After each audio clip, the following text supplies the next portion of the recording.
Good evening, everybody. Welcome to a special edition of Taylor Tuesday. I will call this the election special since we did not have a meeting last Tuesday as it was election day, and we just felt it was very important to keep the momentum going since so many people have been enjoying the webinars, and it gives me an opportunity to spend time really with two people that aren't just my friends and colleagues. They're just two amazing people who have done so much selflessness for the profession. It's really an honor to be able to share the stage with the both of them tonight. With that, I'm going to turn it over to my good friend Jeff Lehrman, and I'm going to let him start running with the show. So, Jeff, Mike, welcome. Thank you for joining me tonight, and let's have a good time like we always do. Thanks, Ira. Before we get into tonight's content, like Ira said, Jeff Lehrman and Dr. Mike King, we're happy to get to spend this time with you. Tonight's webinar is being recorded, and it will be available, as you can see, at the Talar Medical website. Up in the top right there, you can see my webinars. We've been doing this for many months now, going back to the spring. So there's now a good archive of webinars there for you with all kinds of different information. If you're not familiar with what Talar Medical is, this is a group purchasing organization. By purchasing as a large group, it allows us to negotiate more favorable purchase prices. I've said this on these before, but many of us, we want to be more profitable, right? We want to have a better bottom line. And I think sometimes we make the mistake of thinking I can have a better bottom line by working more and bringing more in, which is true, but there's another way to have a better bottom line, and that would be maybe bringing in the same amount, but putting out less. And that can be accomplished, of course, by lowering overhead. And for those of you that are not using Talar Medical, or maybe not using it to its greatest potential, there is a little bit of time investment involved to switch from what you're doing. A lot of us get into patterns, we have relationships, and it's just easy to keep doing the same thing, but taking a little bit of time, making that investment of time, maybe you have to put in 45 minutes to figure out making a switch, or doing the math to see, is it actually better for me to purchase this product or these products through Talar Medical, can end up making a huge difference over the next many months and even years of your career. There is help available to you. You can use this email that's on the screen here, admin@talarmedical.com. There are people that will help you make a cost analysis. And if you're wondering, will I actually save if I make the switch? How much will I save? Talar wants you purchasing through Talar Medical, so there are people available to help you make that decision. If you have a question about whether you should do it or not, if you have a question about how can I figure out if this makes sense for me, how much am I actually going to save, just shoot an email to that email and you'll get the help that you need to help you make that decision. So we hope that you'll join us at Talar Medical if you haven't already, and lower your purchasing costs by purchasing through Talar Medical. Dr. King and I plan to talk for maybe 30 to 40 minutes, going over some hot topics in coding, leaving 20 to maybe 25 minutes at the end to make this open discussion. It was advertised as a fireside chat type thing. With these virtual presentations and webinars, the Q&A is normally the best part, and keeping it interactive. So we hope that you will participate tonight and put in questions to sort of prime the pump on that discussion. We picked 4 hot topics in coding. I will present the first 2. Dr. King will present the second 2, and then we'll open it up for that Q&A. And if you have questions, please put them in. You can see the chat function on the toolbar there. You don't have to wait until the end. If you put them in now, we can start to triage them and get a feel for how many questions are coming in. So please don't be bashful with your questions. I've said this on other virtual presentations over the last couple of months. If you have the question, it is a guarantee that other people that are with us now or who will be watching this on demand later have the same question. So don't be bashful with your questions. With this coding content, there is no such thing as a silly question. please bring it. We're looking forward to discussing it. We share that there are going to be some CPT codes in the slides that we are about to look at. And anytime CPT codes are shared, it is important to reference that CPT is property of the American Medical Association, and the reference for these is the 2020 CPT book. The first thing to talk about, which is definitely a hot topic, is this new code that we got in September for additional supplies during the COVID-19 public health emergency. So 99072 was a brand new code. When you read the description, it's pretty clear that this was built specifically for use during COVID, in that we can only use this code during a public health emergency. And it must be a public health emergency that was due to a respiratory transmitted infectious disease.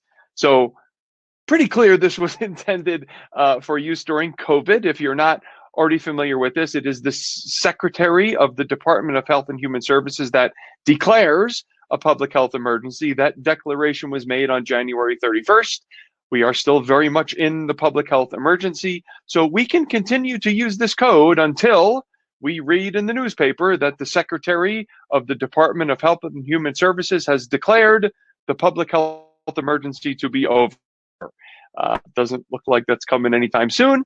We are still in it, and we can use this code. This code represents additional supplies and additional staff time spent in keeping our patients, ourselves, and or our staff safe during the public health emergency. So by supplies, maybe that's additional gowns, different masks. A lot of us put plexiglass windows up, right? Any additional supplies. And staff time is any additional staff time. That could be putting on and taking off personal protective equipment. It could be staff calling patients a day ahead of time to check for symptoms. Have you been exposed? It could be even like we're all doing this. When people come in, we ask all those questions. Have you been exposed? Have you been around anybody that tested positive? Do you have a fever? Do you have a cough? Right? All that stuff. Maybe we are having people come in, check in, and then go wait in the car, and staff calls them when the room is ready so they don't have to sit in the waiting room. This is all extra time, right? Now, if you're going to do this, it is suggested that you document this. Don't just put the code on there with no reference to it in the note. I also suggest that you don't just put this visit was performed during COVID, but a nice, I would suggest, robust paragraph of what those additional supplies were, what that additional staff time was. If you're using electronic health record, that can easily be templated. We're all, I think, doing the same thing for just about every patient. So it may be the same documentation that goes for every patient. The good news is that, well, let me take a step back, a little bit of a insight into the process, because I think a lot of people assume that just because a code exists, now we can get paid for it. And unfortunately, that's not how it works. The CPT panel, where APMA has representation, creates codes. There is no discussion of payment there, nor do they have any say in whether we get paid for these codes or not. They make the codes that represent services that we may provide and then send them out into the world. And it's kind of like a here, good luck. Has nothing to do with getting paid. So now once the code is established and published, now it's up to third-party payers to decide whether they're going to pay for it or not. And you would think that all of the vetting and the intense processes that go on at the CPT level, and there are a lot of hurdles to clear before a code can get made, including peer-reviewed literature and all kinds of other stuff, studies, FDA consideration. You would think that once it clears that hurdle, it satisfies payment. It doesn't. Once the code is developed, now the third-party payers have to determine, is medical necessity present? Are we going to pay for this? And good news is that there are lots of non-Medicare payers that are paying this code, some of them paying very nicely. The bad news is that after a long wait, on October 27, CMS announced they're not going to pay it. Not fair, not cool. APMA contributed to a RUC, the Relative Value Update Committee, recommendation to CMS. There was an official recommendation made. It was actually $6.57. Many of you I've seen some of the privates are paying a lot more than that, which is great.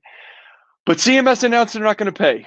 And they went even further than that. They said, we think this is bundled into what you're already doing. CMS said you cannot separately bill our beneficiaries for this.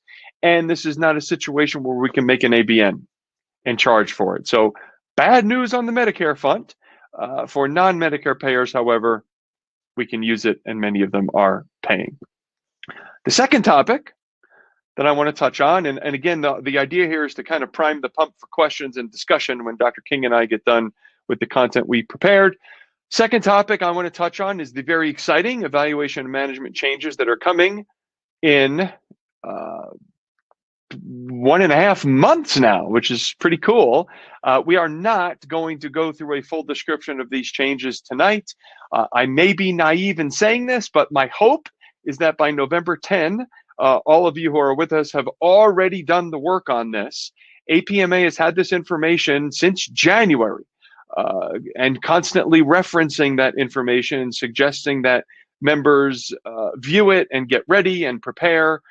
I realize I'm talking as if everybody with us tonight is an APMA member, and that may not be the case. So for those that are not, I recognize I'm talking as if everybody is. Between the three of us that are speaking here, I think we could probably give you 100 reasons why you should be. If you're not, here's one more reason to join. For those that are, and I realize the majority are, this information has been on the APMA website since January. It, of course, is still there. I hope that most of you have already done the work to prepare and at least get the basics for what's coming on January 1. If you need to reference that, the starting point is for APMA members, apma.org/coding. When you go there, you will see the very first entry is a ton of information on these changes. And I think the best place to start is a webinar that lives there. It is available on demand. You can download the slides. You can pause, rewind, watch whenever you want. It's only 29 minutes. So it's not that bad. It's 29 minutes, and it truly has everything you need to know. If you haven't done it yet, please don't be intimidated. It's good news. It's not that much stuff to go through. And when you get done, you truly will have everything you need to know to get rolling January 1. A brief overview, and maybe hopefully this is just a reminder because you've already done the homework, is this is starting January 1. This is happening. The changes that are coming apply only to our office and other outpatient E&M services. So changes only to 99201 through 99205 and 99211 through 99215. All our other E&M types are not changing. Hospital, nursing home, home visits, those aren't changing. We can share that efforts are underway to get the same changes we're getting for office E&Ms applied to those, because these are really good changes for us. The big change is that currently we choose our level of our office E&M based on the 3 key elements of evaluation and management coding, being history, exam, decision-making, or time if counseling and coordinating dominate the visit. Here is the wonderful change. Starting January 1, we will choose that level based on either medical decision-making only or total time only. We still have to perform what is medically necessary and appropriate from a risk management standpoint, and to be a good doctor and have a good quality note. We still have to do a history and exam, but the quantity, the contents of that history and exam no longer play a role in our E&M level selection.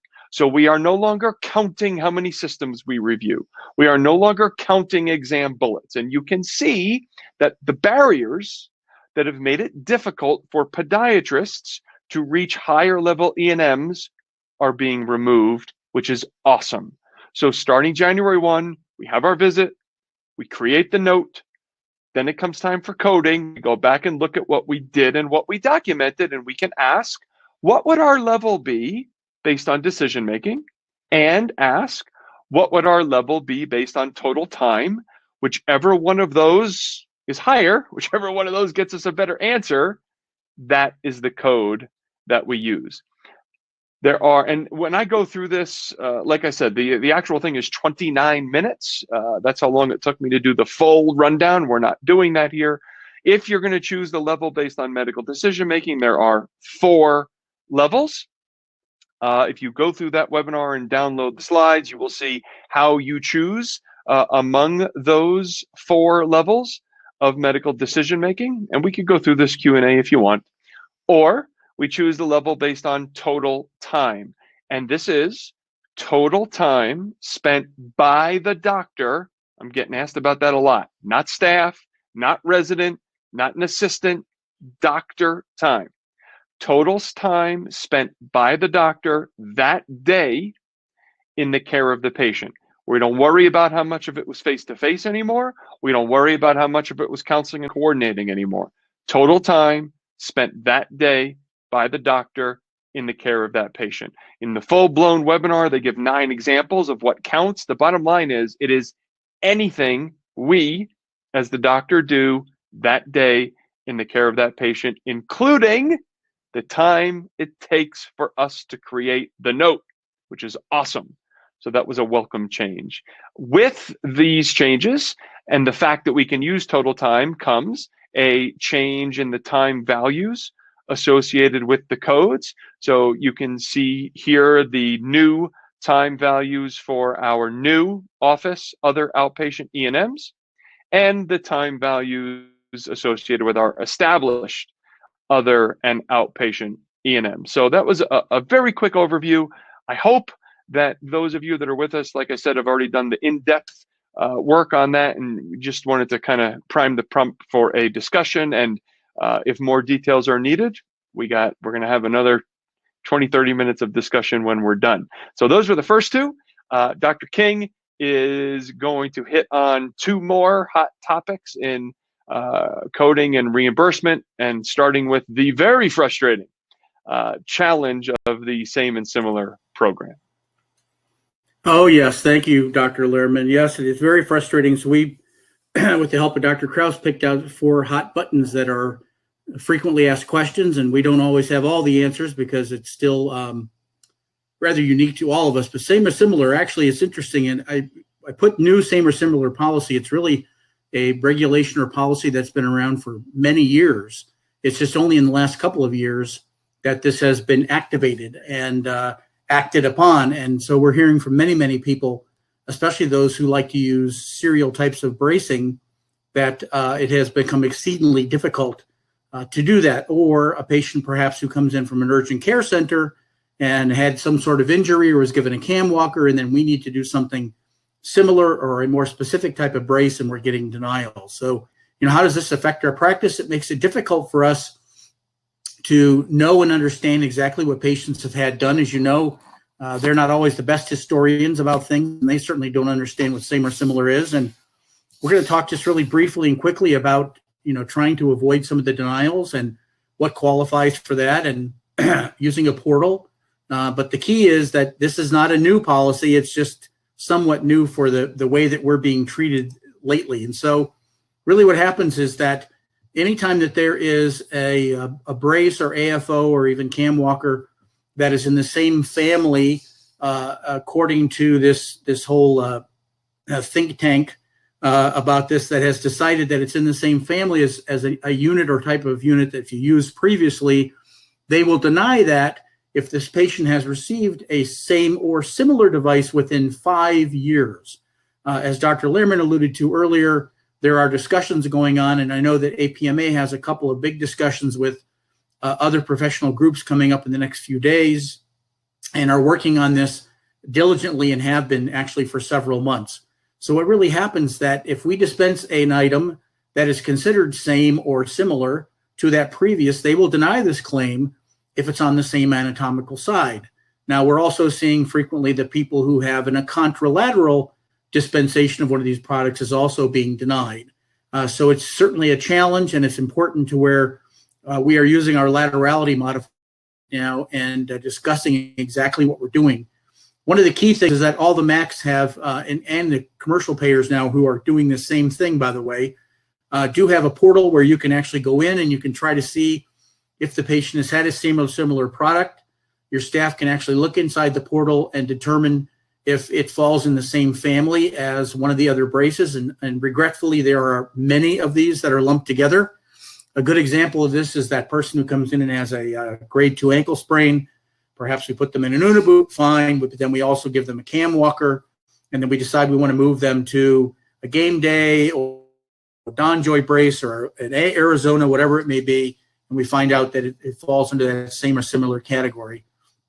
And the difficult thing is that we're not able to bill that. And so one of the things is, excuse me, using that RA modifier, trying to let them know that you feel this is outside of that area and appealing as needed. And I will tell you that anecdotally, I'm hearing that about 70% of these claims are being overturned with appeals with really good documentation.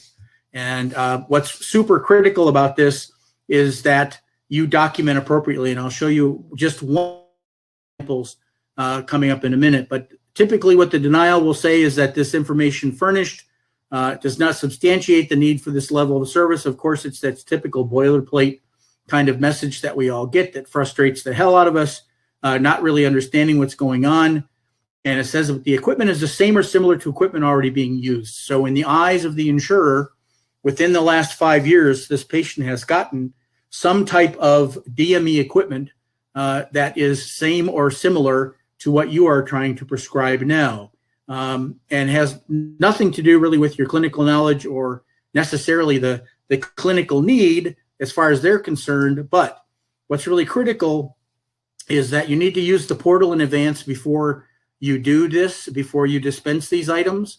It's good that your offices should all have some kind of a process in place for how this works. Of course, it's important when you're doing your DME products to have your ABN, just so the patient is aware. But the same or similar will make it a real challenge and put the onus on the physician for explaining why they may in fact get a bill. And here's the key that you hear Doctors Lehrman, Kraus, and myself talk about ad nauseum in all of our talks, is that you need to document accordingly and why the patient needs this item. That is one of the absolute critical things. Why does a patient need this item?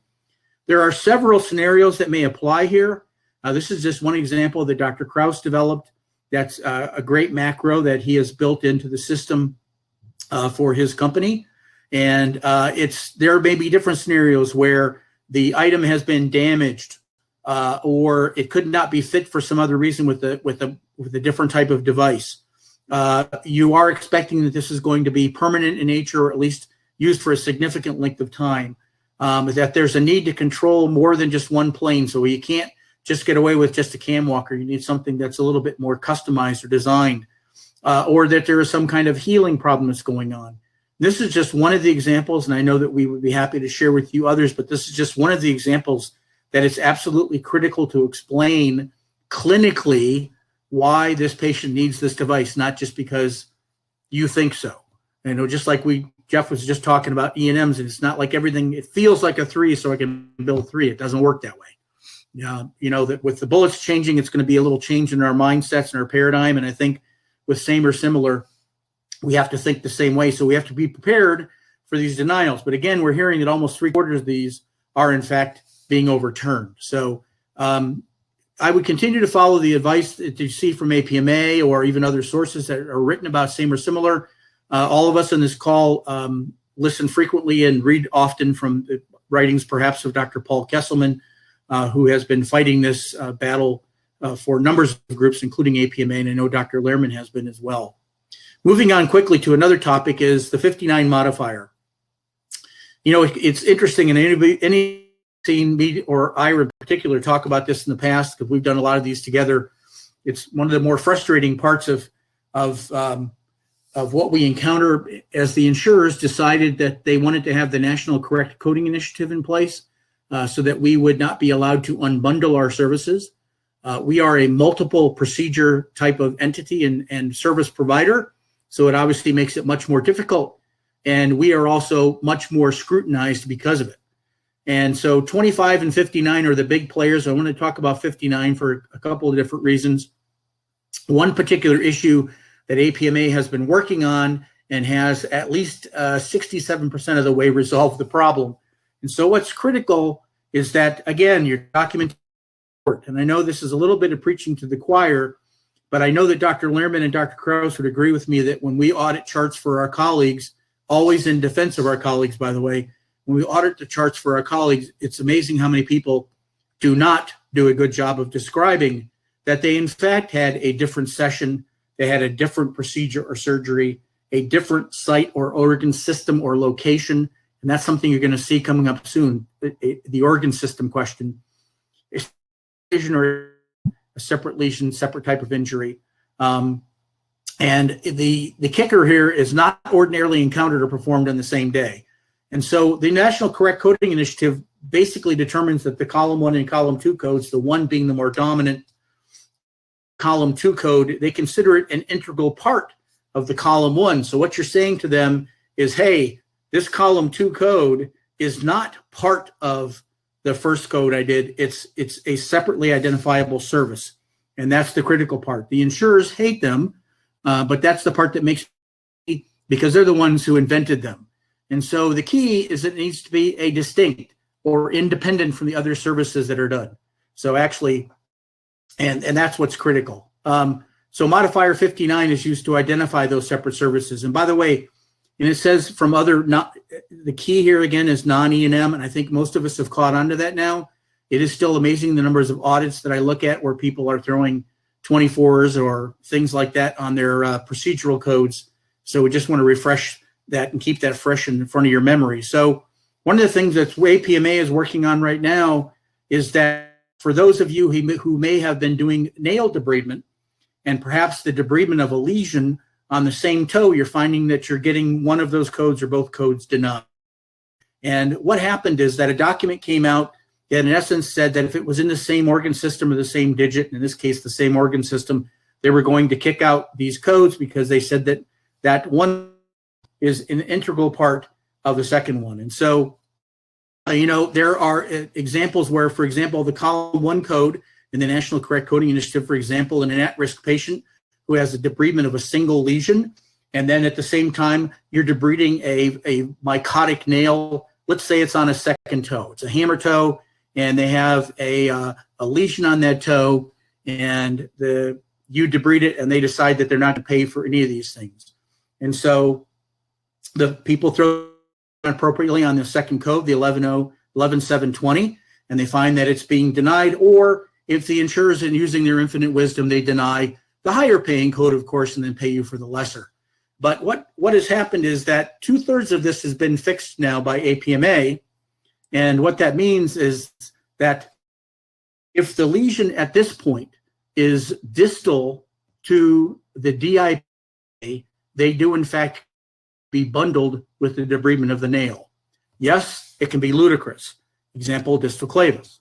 But what the insurers see, and this panel sees at this time, is that if you had, say, a periungual lesion that you debrided, they're considering that an integral part of that nail debridement.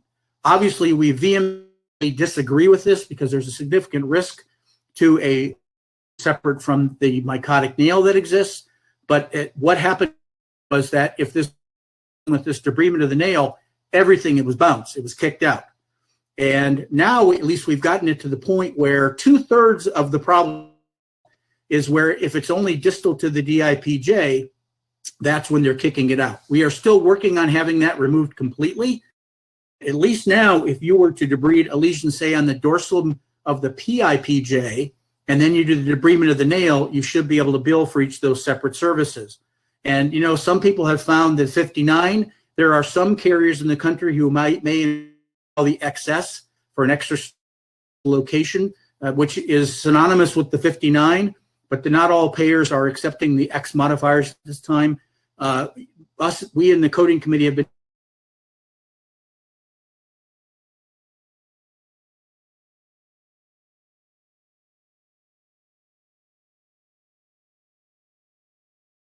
talking, which is so highly scrutinized. But just as an example, if a lesion, for example, is located distally to the DIPJ and is combined, and say it's a 11055, an at-risk patient with qualifying findings, and you do a debridement of a mycotic nail, you're going to get one of those denied, if not both. If you do the debridement more proximal to this location in a different site, What's critical is you may find that you get a denial, but what's critical? Documentation. Documenting that it was in fact a different structure, a different location, and it was proximal to the distal interphalangeal joint. I do expect that APMA will be successful in getting this completely overturned. Dr. Lehrman could explain even more to me to us, but we do know that originally the entire digit was encompassed with that. At least now it's just distal to it, and obviously we don't agree that a distal clavus on a contracted digit, for example, is synonymous with what you're doing with a mycotic nail. So we do expect that to be overturned, but that's just something we wanted to throw out there. I think the takeaways from this is that the 59, the modifiers in general, are extremely and highly scrutinized. The documentation is the key to showing that there are distinct and different services. Right now, it's just the distal lesions of the nail debridement being bundled, but work is being done to separate those out. Originally, it was much worse, and it's still crappy. I think the other part is that, Jeff had a little promo for the APMA earlier, and I think one of the best things that has happened from APMA is the Coding Resource Center. Even all of us that are so-called coding experts keep it up on our screen all the time. I have it to the right of me right now. I always have it on next to my computer when I'm working during the day. But the key, as it is always, that you'll hear from any of us who teach anything in coding is documentation, documentation, documentation. And so those are absolutely the critical features. So there's a lot of stuff that Jeff and I threw out there really fast. Dr. Kraus, I know we have a few questions that are out there, and I even threw one up there. Jeff, if I could open it up, if you don't mind. Ira, I want to ask Jeff a question. Jeff, a question you get and I get a lot too, is I thought the new E&M codes are great. So they deal primarily with medical decision-making. So we're going to be focusing on the decisions we have to make and the tests we have to study, the conversations we have with family, correct? But does that include, if my front desk person or my MA has those conversations, is that included in my time? No. So what Dr. King is referring to is the option of selecting the level based on total time. And he's right, we're getting asked a lot. Staff time, front desk time does not count. Resident time, assistant time does not count. It has to be doctor time. But so let me throw out a trick question, if I may. That includes doing my note, correct? Yes. I have a scribe that does my notes. Doesn't count. There you go. It's interesting. Mm-hmm. And I think something that's the one positive, though, when you think about it, the original time factor when it was used was that 50% of the time was spent counseling when you were with that patient. Now it's 100% of your physician time. So although Dr. King threw Jeff a couple of tricks, a tricky question, the reality is it is your time spent in the care of that patient, including the documentation, but it doesn't necessarily have to be counseling. It's your time spent with that patient, which will allow us to get the higher levels that Dr. Lehrman discussed. So there's quite a few questions up here, and I've been kind of looking and seeing, and it's interesting. We have one question that came from two separate people, and it's probably the way I think, and I think Mike and I talked about it, but the question is, can you debride a distal lesion, and if the toenail is trimmed and not debrided? The answer is 100% yes. And the other question that was similarly asked was, what if you just don't document that you debrided that nail? Again, I am not going to tell you that that's something that you should do. I think that our goal, and what I know that Mike and Jeff and I have taught, is bill what you do. But again, if you document it, it's your description of whether the nail needs to be debrided or trimmed. And I think that's critical. So remember, when you look at the codes, it's not, everybody gets confused about mycosis. It's not mycotic nails. It says debridement of thickened deformed nails. So thickened nails. So it's 11720 is up to 5 nails, and 11721 is 6 or more. You just have to describe the ones you debrided versus the ones you trimmed. And if you trimmed a nail with a callus, it's good as gold. Right, and that's a great point, and I think that's what throws so many people off. And that's actually a super question. I know that we debated that a lot at the coding committee when we talked about this ad nauseum several calls, because it makes absolutely no sense. But the key, as you said, Ira, is it's debridement. It's debridement. Yep. So I got a question, and Mike, we got this when we gave the 59 modifier lecture. You know, if or when is it ever appropriate to use the X modifiers instead of the 59 modifier? I mean, I'll take a shot at it, and I'll leave my. I'm the one who's not as bright as the other two, so I always try to answer first so they can correct me afterwards. Anyway, the reality is that when I think the X modifiers came out, they thought that it was going to make it a lot easier. That they were going to fade out the 59 modifier. I will tell you that some of the Macs wanted it more frequently at the beginning, but I will tell you that I still see the majority of people using the 59 modifier. Jeff probably will be able to give you some specific examples of where he feels it might be better to use these modifiers, but I will tell you that I don't know that there's one way that's more appropriate over the other, because all of the Macs are paying whether you use a 59 or the X. No? Well, I'll be a little more aggressive in my suggestion. So our education and recommendations on these has evolved a lot in the last 5 years since they first came out. And it's evolved even more so in the last 18 months. When these first came out, you heard from us, don't worry about it, 59's fine, and you don't have to use them unless anybody tells you to use them. Well, that changed. November 2018, that changed. November 2018, CMS came. This is CMS, so it's all 7 Macs, every state in the country and territory, came out with guidance that said, if the X modifier more appropriately describes the situation, it should be used instead of the 59. And in that same communication, they added 59 should be the modifier of last resort. So I'm going to repeat that. If the X better describes the situation, use it instead of 59. So now let's compare them. 59 is distinct procedure. XS is distinct procedure because it was performed at a separate site.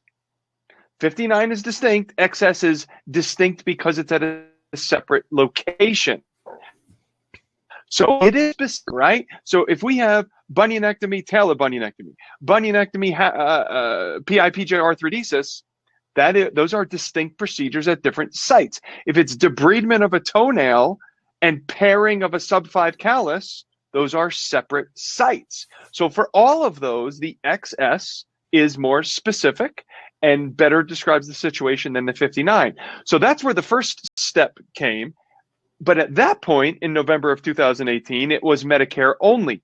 But now the evolution in the last 18 months is that now there are a bunch of private payers, a lot, that have mirrored CMS's guidance, and they are copying and pasting from that CMS MLN Matters article the same thing, that if it more appropriately describes, you should be using it. So definitely for Medicare, when it's distinct because it's at a separate site. And unfortunately, as is often the case with privates, the guidance we have to say is, if it's a private payer, you have to check with that private payer to see if they're accepting the X modifiers, which is a huge pain.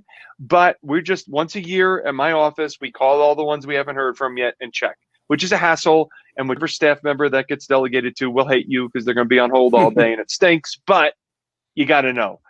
And one last thing that's kind of nice is that audits are run on 59 modifier. I am not aware, and I don't think any of us have heard of any audits based on overutilization of the X modifier. So this is not a suggestion that it allows us to do stuff we shouldn't be doing. It is not a license to break the rules. I am not suggesting that we do anything nefarious, but it doesn't hurt to know that it might avoid extra eyeballs if we're using the X instead of the 59. Using it appropriately, but it might avoid some unwanted aggravation. Yeah, but that was my point earlier, Jeff, is I think there's a place for this. And I think, it's still obviously there's a learning curve for everyone still with this. You did a great job of clarifying those two, but there's a place for it. And maybe that's part of what the place is not only that it's potentially more accurate, but it also takes a little bit of that bright light off of modifier scrutiny. So, Jeff, one of the examples you gave, traditionally, we have discussed where we don't understand why some procedures are inclusive of others. And the classic surgical example you gave was when doing a bunionectomy and a hammer toe. We know that there is a CCI edit when you do a 28296 and a 28285. Would you say that it would be then more appropriate to use the XS modifier on the 28285 than utilizing the 59 modifier? Yes. Okay. Because it's distinct, because it's at a separate location, and that's the XS. Great. Got a quick question on same and similar. How do we go about setting up access to the DME portal? And I'm going to take it a step further. Do you need to sign up for both portals, or is one good enough? So, Mike, if you want, I cheated and I saw that question and I looked them up while you were talking. So, great. I looked up a couple also, so I'm ready as well. Oh, all right. Well, I'll do it since I already started. Yeah, you should look up both. It stinks. But just in case, if you do not know this, the same way we have Part B, Medicare contractors, and there are 7 of them, there are 2 DME Medicare administrative contractors, 2 DME MACs in the country. One is CGS, one is Noridian.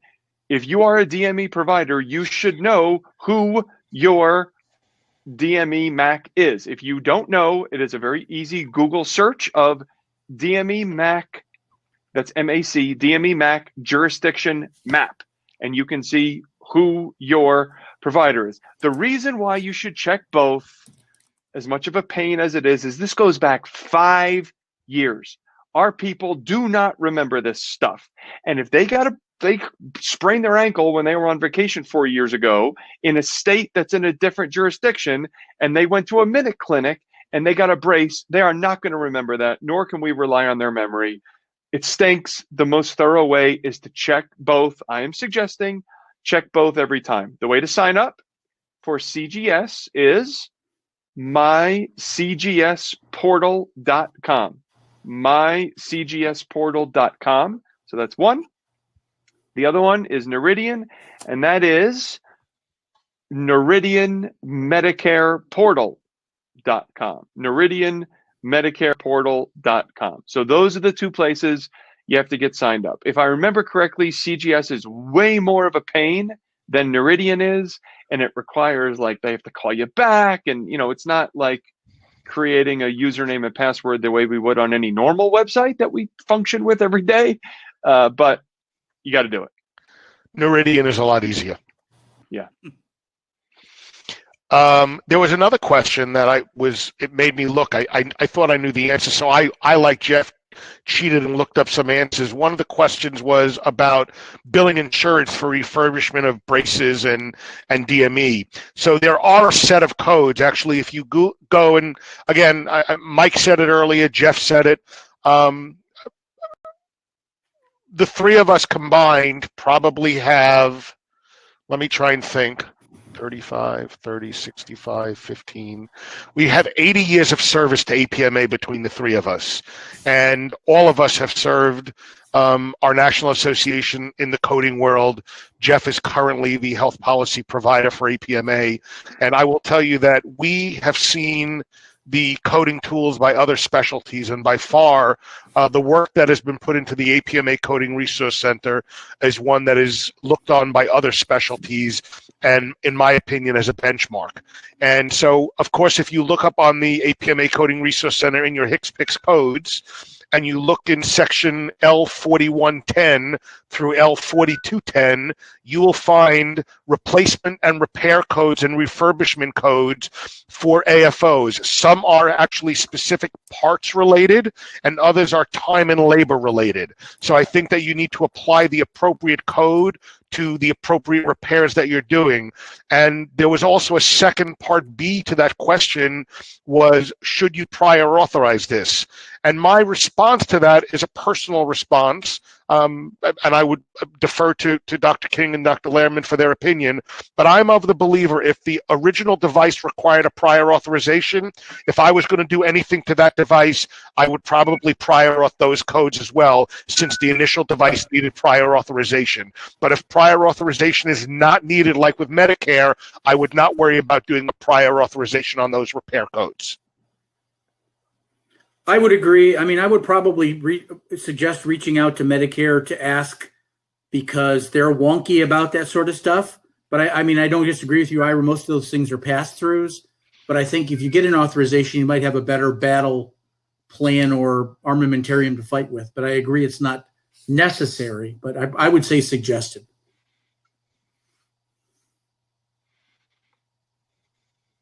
That's a tricky question, because I think we've gone through that many times in the coding committees too. And so I want to throw out one of these questions here, because this is something that I think is a frequently asked question, and I think it depends a little bit upon jurisdiction. So if you have a patient who is not being treated medically for diabetes, but they have the symptoms of diabetes and they want a pair of shoes, are they covered? They have to have a diagnosis of diabetes. It has to be a documented diagnosis. Okay, so let's put it this way: they're diet controlled, so they don't take any medication. So they're type 2 diet controlled. If they meet the other qualifications, there is neuropathy, PVD, abnormal bony musculoskeletal problem. So I think there's a variety of different things. The key factor is they have to be diagnosed with diabetes, and then there are other comorbidities and conditions that they have to have. Right, and in many cases, that's a question for their MD or DO, right? Primary care provider. Because our people answer, do you have diabetes differently, right? You get, no, I'm just type 2, right? Like we get that all the time. Or no, I don't have that. And then you look at their med list and they're taking an oral hypoglycemic. So yeah, agree. They have to have diabetes. Symptoms or not. And to tie it in, there was I guess it's a similar question. One of the questions asked if the patient is diabetic, and how they're being treated, does that need to be documented in your notes? Now, I will tell you the reason why ICD-10 was created was for greater specificity. And I will tell you that there are codes that talk about whether they're insulin-dependent diabetic and do they take different things. So you don't necessarily have to document in your note what the patient is being done but by use of the specific ICD-10 codes, you are able to document better how these patients are being treated. And also make sure that whatever you document matches what you coded for and vice versa. Right. So I'll be the picky coder and say that by coding convention, the answer is now yes. When you use any of the E11 codes, right? We're all using these E11 codes for foot care and other things. When you look at the E11 codes, all of them, any of the E11 codes in the ICD-10 book or whatever you're using, it says use additional code to identify diabetic medication. I don't have the last two words memorized. Use additional codes means if it's appropriate, you are supposed to do it. So any E11 code is supposed to be followed by, I'll say this slow in case you're taking notes, Z7, Z as in zebra, Z79.4 if the patient's using insulin, or Z79.84 if the patient's using oral anti-diabetic meds. If they're using both, you're supposed to do both. If they're using neither, you're supposed to do neither. And I'm only sharing this because it was a mistake that I made when I went to school. Type 2 people didn't take insulin. It was really type 1 used insulin, type 2 used pills. And just in case you went to school as long as I did or longer, That's not the case anymore. And I was kind of making the mistake of assuming that type 2 people were on pills, and that's not how it works anymore. So that was a change I made in my practice, to be honest, and maybe I wasn't being a good doctor. I didn't care. It didn't make a difference to me for most of the care that I was providing. Once ICD-10 started and we got that instruction, I started asking, what do you use for diabetic medication? And if it was insulin, I added the Z7 9.4. If it was pills, Z7 9.84. And if you code it, the documentation should support the coding. So the very picky letter of the law, ICD-10 convention is, yeah, we do have to document how they are controlling their diabetes. There's always got to be somebody to spoil the pot and, make us feel inferior, but that's okay, Jeff. That's what that's where we look to you for. But in all seriousness, this is something that we all have to get used to. Medicine has evolved significantly, and ICD-10 is here for a reason. They're people, I say they, Big Brother is looking to definitely get as much information as they can. And I also think that as we edge towards population health and looking at what's happening with the patients, it's going to help in predictability of outcomes. So and that information is going to come directly from us as providers. And there's a good follow-up there, which is a great question. What about the ones that are relatively new that are not oral nor insulin? There's no code for that, so we don't have to do it. Right. I think Victoza is one of those, right? I'm trying to think of one of the names. There's a couple. Yeah, so there's no code, so you don't have to do it. They have a code if you're pecked to death by a chicken, but not for new diabetic treatments. That's funny. It's true, and there's also one if your skis go catch on fire. I mean, there's a lot of weird codes. Good question from a regular attendee here on Taylor Tuesday. I won't mention his name, but I've known him for a long time. Jeff, are there any changes regarding the E&M 2021 changes that will affect doing a procedure at the same time to the E&M with regards to time? I think they're actually two different components, but I'm gonna let you answer that, although I know the answer. The answer is no.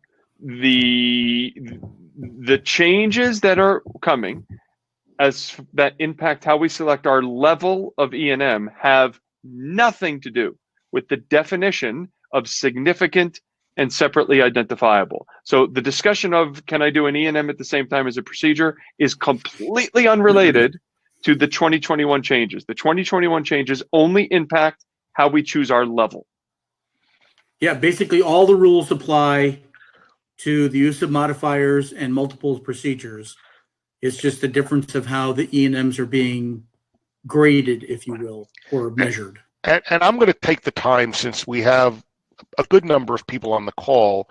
I know that, we've been, when I say we, the three of us on the APMA coding committee have been doing battle with the insurance companies since we had these diminished payments with the 25 modifier audits and all the issues with the insurance companies. And I will share with you, and I don't have a problem saying this, that when APMA reached out to get sample documentation from our colleagues to help defend them with the insurance companies, the level of documentation did not show us that it was separate and distinct procedure. And a lot of people are under the impression, well, if I put an extra diagnosis in and I code the E&M to the diagnosis and then I bill the procedure, that it's okay. But when you think about E&M, what does E&M stand for? It's evaluation and management. You have to evaluate and manage that diagnosis, and it needs to be separate and identifiable than the procedure that you are performing for another condition. So I'm going to tell you that as somebody who has done audits, as Jeff and Mike have also done, as somebody who has been working on the behalf of the profession to try and get you paid for the work that you do, unless you document accordingly, it doesn't work. So there's a good question here, and I don't know the answer to this. Jeff, maybe you do because of your APMA life, and maybe COVID has something to do with this, but is it true that there is now no charge to create a new DME account? I've always thought there's about a $700 charge to do that, but is that been waived for COVID? Do you guys know? It is. Yeah. And sorry, I wrote the wrong thing in here. I thought the question was, do you have to pay to make an account on the DME portal?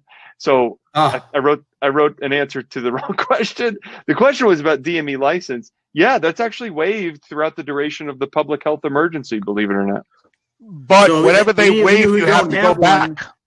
Now's the time. No, but Mike, no. But what you got to understand, you can get it now, but once the emergency goes away, you'll lose it and it reverts back. You can do it now because of the crisis that we're in, the pandemic. So yes, there's no charge now, but you will lose that as soon as the health emergency goes away, and you'll have to reapply and pay all the fees that are associated with it.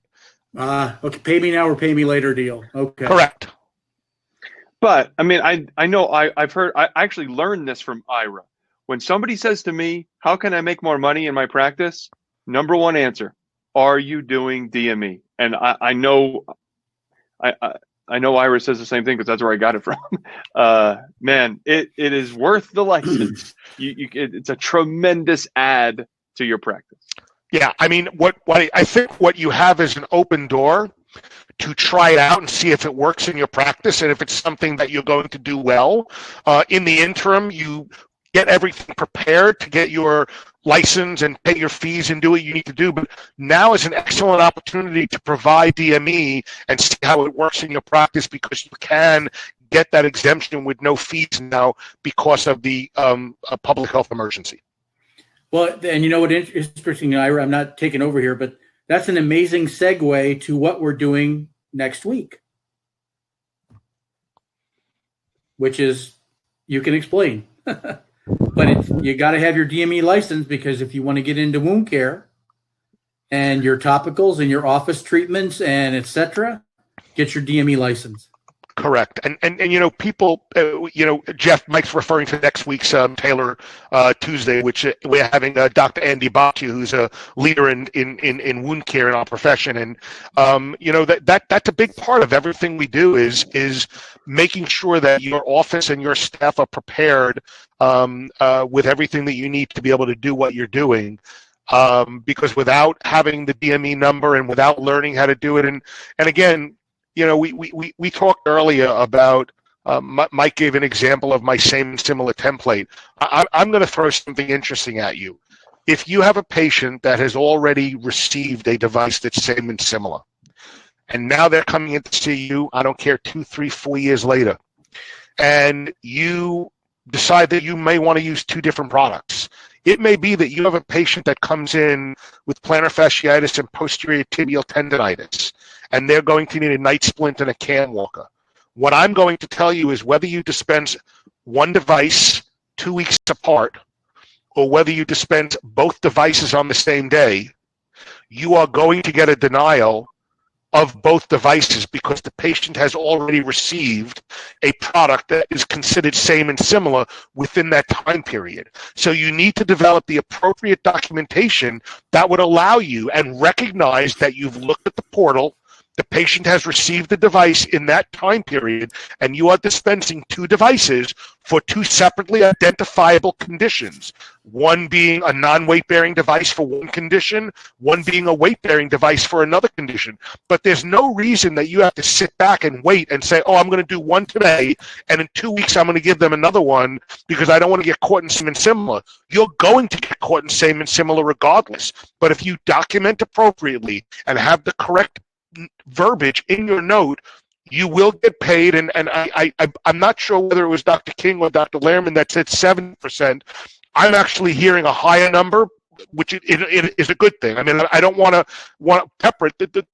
I mean, I know practices that are having 100% success, but it's based on documentation. What I can tell you that we are seeing is 100, at least in my area with Palmetto, we are seeing 100% denial on all products that qualify under same and similar. So all I can tell you is make sure you document appropriately and develop the templates for the scenarios that you need. Yes. Well, Guys, it's 9 o'clock, and believe it or not, for everybody out there in the world, Dr. Lehrman and I have another call that starts at 9 o'clock because we have nothing to do other than discuss billing and coding and defend the profession. And Dr. King, Dr. Lehrman, I can't tell you what, it's always a pleasure to do these programs with you. Mike, you and I saw each other for the first time last week since January, when we were at the SAM meeting, I think was the last time we saw each other. And so I get to see you again tomorrow. I know, and we get to break bread tomorrow. But I can't tell everybody how personally gratifying doing these lectures have been, and I will tell you that more than anything, Mike and Jeff have really stepped up, and we've really, I think we've provided a good service through Talar and through our colleagues with everything that we're doing. Next week we have Andy Baccia, who is very well known in the wound care space and is a good friend of all three of us. And I just hope everybody gives Talar a chance and let us help you in your practice. Guys, any closing comments? Botch is a man. He knows how to make money with that stuff. He does provide good care, though. We got to talk about the good care while providing excellent care. Mike, any closing comments?